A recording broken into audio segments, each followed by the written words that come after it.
Nagliwanag at nagkulay pula ang isang kanal sa isang suburb ng Buenos Aires, Argentina noong Huwebes, February 6 na ikinabahala ng mga residente. Lumbas sa mga larawan at video na dumadaloy ang pulang tubig patungo sa Rio de Plata, isang estuaryong malapit sa isang ecological reserve. Ayon sa mga ulat ng lokal na media, maaaring dulot ito ng pagkatapon ng pangkulay ng tela o kemikal mula sa isang malapit na imbakan.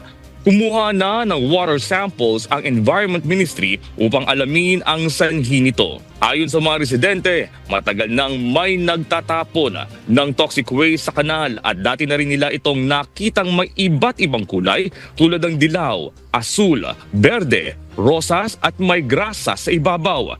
Patuloy na nananawagan ng mga residente na mas higpitan ang aksyon laban sa iligal na pagtatapon ng kemikal upang maprotektahan ang kalikasan at kalusugan ng komunidad.